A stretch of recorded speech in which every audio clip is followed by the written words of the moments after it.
On April 20th, 1989, a jogger named Trisha Miley was beaten and raped in Central Park. These five black teens, Corey Wise, Yusef Salam, Antron McCrae, Raymond Santana, and Kevin Richardson, were all arrested, interrogated, and coerced into confession without their parents present throughout the entire process. They were all convicted and sentenced to 6 to 13 years in jail for a crime that they did not commit. Their story, as well as many others, is why I will be talking today about the injustice system. We'll start off with the history of the justice system, the effects that we see today, and then ways that I see that we can improve. I believe all these issues with the justice system today started with the 13th Amendment. As many of you know, the 13th Amendment was put into place to abolish slavery. However, it came with an exception. In the 13th Amendment, it says, "Neither slavery nor involuntary servitude, except as punishment for a crime, wherever the parties shall have been duly convicted, shall exist within the United States or any place subject to their jurisdiction." This exception right here is what opened the door to many issues, such as mass incarceration, which I feel like is one of the biggest issues today in our justice system in America as a whole. And when this exception was put into place, laws such as called vagrancy laws were also added, which made things illegal, such as being poor, not having a job, and being suspicious. This opened the doors to mass incarceration, as many black people who were just freed from slavery did not have any jobs and were going to be poor. And then it also opened the door to convict leasing, which was a way for plantation owners to rent slaves from the prisons. And we see images like this where we have all these convicts that were recently freed from slavery, and now they're put back into slavery after being arrested. As a disclaimer, this video contains aggressive and vulgar language, but I felt that it would be wrong for me to leave this out of my presentation.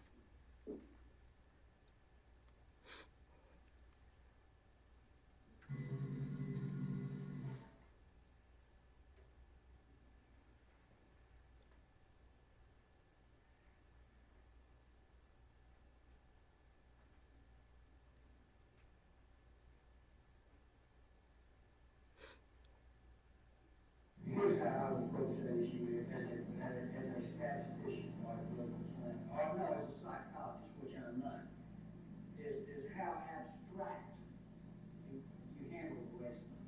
In other words, you start out, and now y'all are quoting me. You start out in 1954 by saying nigger, nigger, nigger. By 1968, you can't say nigger, that hurts your backfire, so you say stuff like forced busing, states' rights, and all that stuff. And you get so abstract now, you're talking about cutting taxes and all of these things. You're talking about totally economic things, and the byproduct of them is blacks get hurt worse than whites. And subconsciously, maybe that is part of it. I'm not saying that. But I'm saying that if it is getting that abstract and that coded, that we're doing away with the racial problem one way or the other. You follow me? Because obviously sitting around saying, we want to cut taxes, we want to cut this, we want is much more abstract than even the busing thing. And a hell of a lot more abstract than never do. You know. So any way you look at it, race is cutting on the back line. That was Lee Atwater, who is a campaign manager for George W. Bush, and he used his campaign strategy and built off of Nixon, who started with the Southern strategy, which is a way to gain support from racist white voters, like he said, by using different words that weren't racist, I guess. So the war on drugs, this is white powder cocaine, for those of you who don't know, and this is crack cocaine. These are both the same in just about every way, except that white powder cocaine is typically more expensive and used in white, richer communities, whereas crack cocaine down here is more seen in poor black communities as it is cheaper. So in the war on drugs, These were initially both had a 1 year maximum sentence for possession without intent to distribute. But when Nixon began the war on drugs, when he was elected, it went crack cocaine went from a 1 year maximum sentence to a 5 year minimum sentence for possession, and the white powder cocaine never got changed. It was still a 1 year maximum sentence. So I feel like this just shows the way that they were trying to tear down the black community, as we see that they began over policing and arresting as many black people as they could. And throughout 1981 through 1991, the DEA, or the Drug Enforcement Agency, which basically handles drug crimes, went from a budget of 86 million to 1.303 billion, which just shows how much they were trying to crack down on drugs. And this is just a graphic which shows like all these people being arrested for 5 grams of crack, and this dude being arrested for 500 grams of powder cocaine. And that leads to issues that we see today, such as mass incarceration. Today, the United States is home to about 4% of the world's population, but however, we have 25% of the world's prisoners. And of these prisoners, we see that 37% of these prisoners are black, even though only 13% of the US population is black, which just again shows how many, like, at how much of a higher rate we're arresting black people compared to white people, and for these different crimes. And I thought it was also significant that 1 in 3 people behind bars are in jail and haven't even gone to a trial at all to be sentenced to prison time or be released. And one of the first things in the Constitution is the right to a fair and speedy trial, but obviously we don't have that, seeing as 1/3 of the people that are in jail right now have never even gone to trial. And we also see a lack of rehabilitation, which I feel is also one of the biggest issues today in our justice system. These are 9-year recidivism rates by category. And for those of you who don't know, recidivism basically means being rearrested after you get out of jail. So we see that for drug crimes, people are rearrested within 9 years. About 85% of people are rearrested within 9 years of being released on drug crimes. And I feel like this is directly a result of the lack of rehabilitation programs in jail and the lack of opportunities for jobs when people get out of jail. We see here that 68% of people released from jail are rearrested within 3 years, and 57% are rearrested within 1 year, which again, this is an extremely high rate, because we see that prisons are not being able to once they're released from prison, these people are not able to be functioning members of society anymore because they have a label on them. They're not able to get jobs, which is shown here. When these are from employers and their willingness to hire different people. So we see that they have people with criminal record, unemployed for a year, or they have the minimal work experience. And we see definitely accepted, they're the lowest out of all the people that are definitely going to be accepted, even if they have the better resume. And we see that when we see definitely not accepted, it's almost like they automatically have no chance of getting a job when they get out of jail.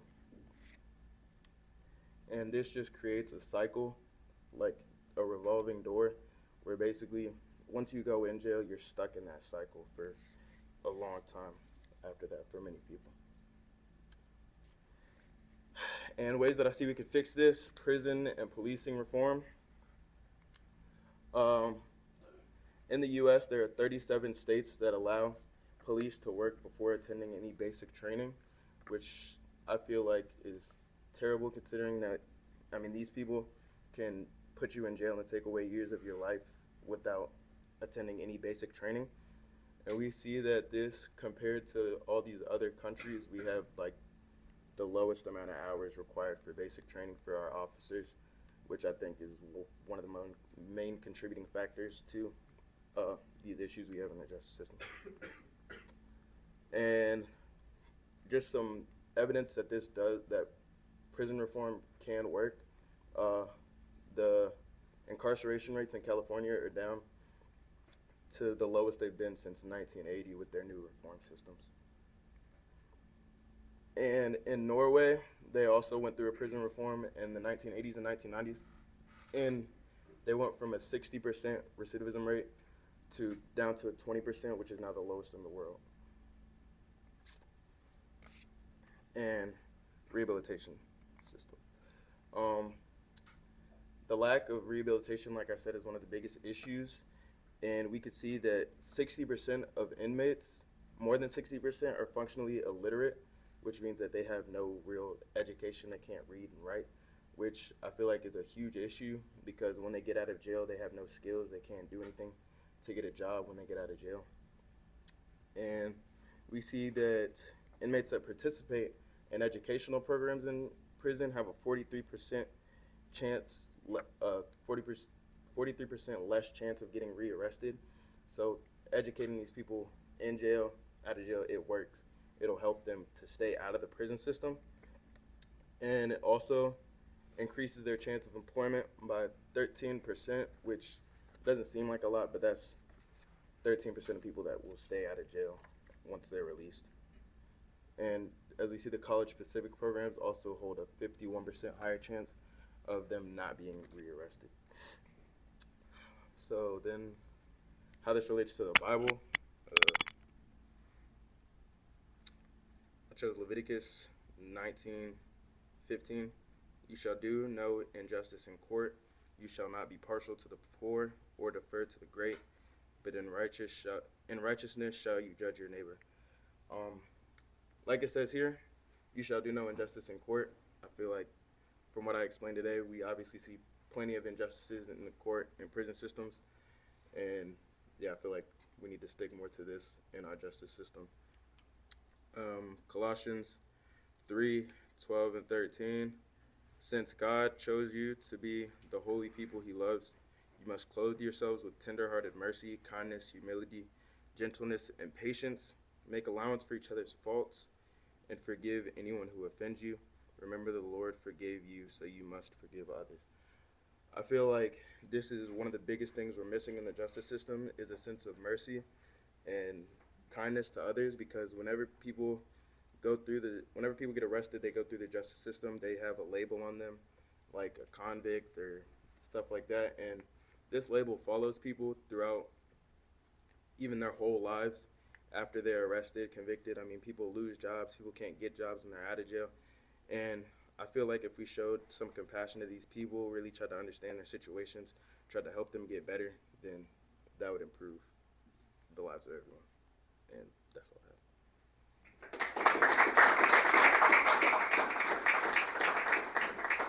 Yes, do you have any comments or feedback for Zach? Zach, I love how you brought in sort of the multifaceted kind of approach solutions. The justice system is a huge problem. You brought in a lot of the kind of connecting factors to help solve that problem. My question is about for a place like Southside. So great job, love the presentation. But for a place like Southside, do you have any recommendations or thoughts about how a place like Southside Christian School can be part of helping fix some of these issues? I think just continuing to harp on, like I said, the showing mercy and kindness to others, because as Christians we're led to love everyone, and I mean, I think everybody in here knows that even though we are called to love everyone, Christians are some of the worst people when it comes to judging people and looking down on other people. So just showing from like an early age, even on to now, that these people that are being arrested, incarcerated, put in jail, like they're still people too, just the same as all of us. I mean, they're Christians too in jail, and we should just be able to love them and help them get better in their lives. Yes. What this is getting into your like the particulars. Do you know off the top of your head what exactly California and Illinois did to lower? No, I don't know exactly. I just know that they had reforms. Yes. Great presentation. Thank you. Do you know specifically about South Carolina? How do we line up when it comes to training, basic training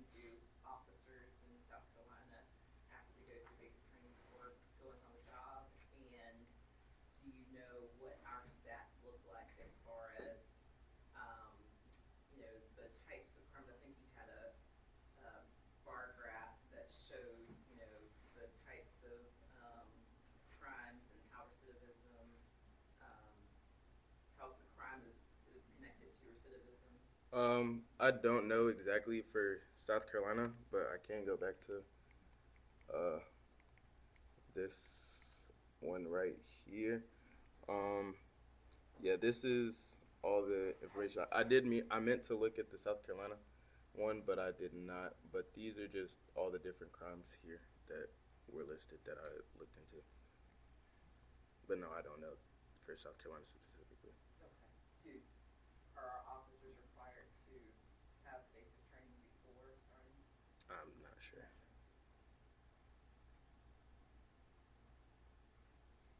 Yes. I've got a couple. In some of your research, talk about the overcrowding, overpopulation Mhm. of prison. Um, some of the solutions that have come up is the privatization of the prison system. Do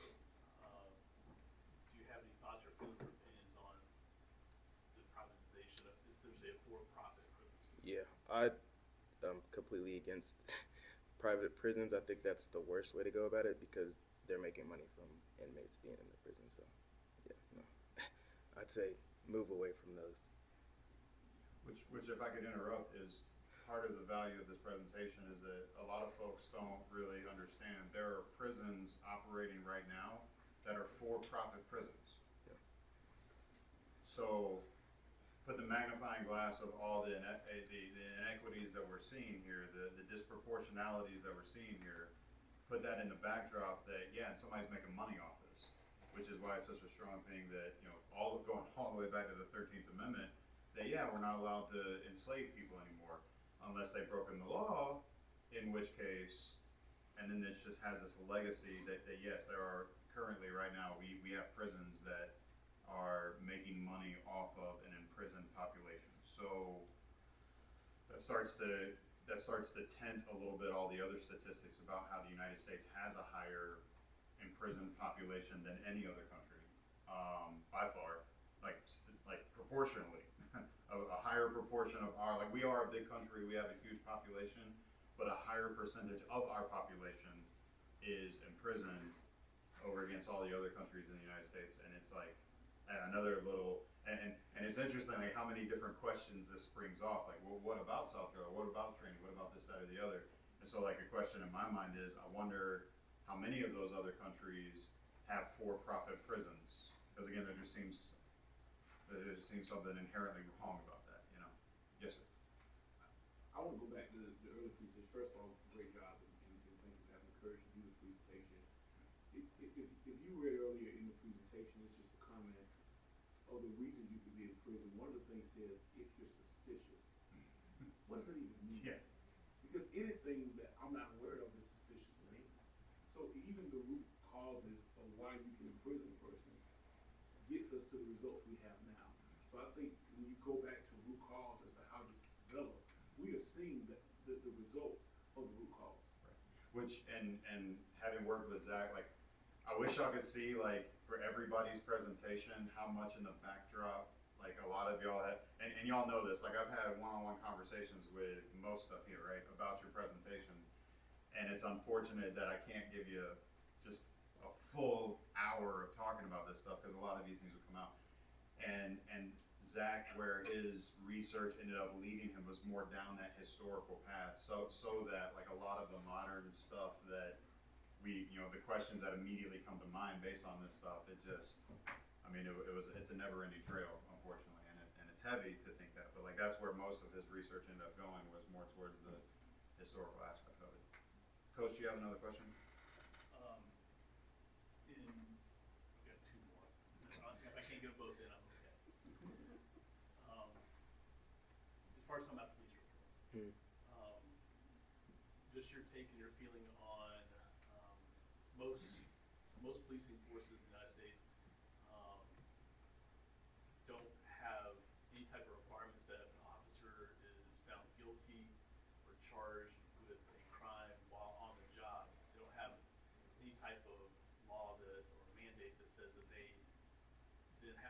report that to the next place of employment. So what you see is a lot of police officers in Greenville County who might be arrested for inappropriate conduct on the job, go to Spartanburg County or go to Anderson, and no one knows, and then all of a sudden, like 5 years down the road, something really big happens that gets pulled into media attention. Come to find out this guy or this officer has been at several different precincts doing the same thing.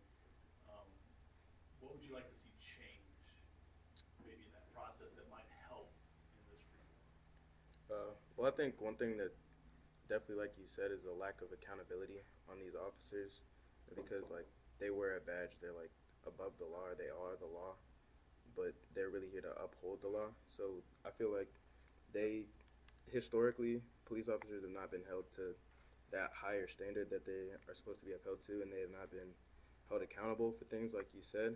So yeah, I feel like really more of a sense of accountability, like that they are not above the law, that they still need to be held accountable and, like I said, punished, because like I said earlier, when you get arrested for something, that's on your record, that's made public to everybody, any employer that you ever have. So for a police officer to who's supposed to uphold the law break the law and then not have to report it to someone else, that I feel like is a big issue, because these are the people that are supposed to be keeping us accountable and upholding the law. So yeah, I'd say making sure to hold them accountable and responsible. And then kind of last question, 4 or 5 I had down here. When it comes to police training, Mm-hmm. you mentioned that there are 37 states that don't require people who are on the streets working the job to have actually had any training. That training can come later. Yeah. And kind of regardless of what's going on in South Carolina. But do you know, comparatively, which requires more hours? Cosmetology licensing? Oh yeah, it was like what 700 something hours, I believe I saw yesterday when I was doing my research for cosmetology. 700 And then hours of training for cosmetology? yeah, I believe so. And then for like the basic standard, I believe for like police officers in the states that do require it is around like 300 to 600 some hours. And again, on that note, it's like, if you don't mind, it's just an easy segue for me to say, like, I try to stay aware of where we're teaching these lessons and where we're thinking about these things. In Greenville, South Carolina, in just a predominantly white school in a southern state, these topics are very sensitive, and if we're not careful, they go so politically so quickly. And I'm worried that for a lot of my students, they hear things like this, and even Josiah's presentation, where it's like, well, this really hasn't impacted me, or your mind has been trained to dismiss something like this as something that is political or woke or whatever, and you've been desensitized, inoculated might be a better word, where it's like, oh, this is a politically liberal issue, and me being a conservative, assuming that, again, just I'm making generalizations, I'm aware, but all of that to say, it's like, how open-minded do you want to be as a person, to be able to sit and listen to this and see facts being given to you. At no point in time does Zach say anything political. This is just a human issue. This is just an economic issue. And I think a really practical issue on that point. It's like, yeah, in a culture in which we're requiring cosmetologists to get more training than police officers, it seems like that's an issue we can put a finger on and say, hey, this right here needs to be fixed. Is that fair? I mean, I don't care how you vote one way or another. It just seems like one of those things that is just intuitively not good and needs to be fixed. And this is the heart of this whole class, is that y'all are pointing out things that I, as a teacher, am hopeful that you'll go out into the world and actually do some good on these fronts, being aware of. On that note, Zach, can you tell us real quick, like, why the interest in this particular topic? Why the personal interest in this? Well, I wanted to do something related to law because I plan to pursue criminal justice. So of course, the criminal justice system was just something that made sense to do to me. And originally, I started off with morality and ethics, but I didn't really know exactly what that all entailed. So just whenever I was doing my research, and it just seemed like my research really just kind of led me where I wanted to go. Really, like it just kind of happened the way it happened because I guess like I knew really what I wanted to do, but seeing the research and seeing all the issues that I saw just made me say, okay, yeah, this is what I'm gonna do. This is what I'm gonna present on. It's I don't want to say fun. There's nothing about this topic that's fun, but it's just I've seen so many of y'all like get into a topic where you had some idea of what you were interested in, and then the research just kind of carried you along, and you discover something that's good learning. All right. Any other Pastor Nathan? I see your hand go up a second ago. I didn't want to ignore. Yeah, could you speak to, as you're like sitting in biblical integration and justice and mercy and trying to navigate that, for you personally, as you've been thinking about this, what does a just prison system look more like? Like if you could wave a magic wand and be like, let's do this. These are the people that should be in prison. This is what the focus should be. Like, could you speak to that?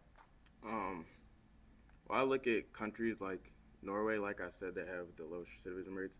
Their prisons, they're not like concrete with a metal or concrete bed and a toilet in the corner that everybody can see you doing your business. It's like they really take care of their prisoners. And I mean, I know that sounds backwards, but like I said, they're people too. They're not like animals just to be thrown in a cage. So when I look at systems like theirs, and like I said, with the 20% recidivism rate, they're actively helping these people get better in their time in prison. They're helping these people rehabilitate, become functioning members of society, like I said. And so a prison system like that, I feel like it's really not magic. Like we see prison systems that are working, that are helping people get better. So yeah, systems like those in Norway and other countries like that, where they really take care of the prisoners and help the prisoners rather than treating them like they're less of a person. It's funny, like the cop out, pun not intended, is a lot of like you look at a lot of, I'm sorry, forgive me, a lot of these nations that are just like, oh, look at their prison system, it's working. The cop out a lot of times is that, yeah, but that country is like the size of one of our states, and almost as though that's an excuse, right? It's like, okay, you realize that 90% of the issues that we're dealing with here are state level issues.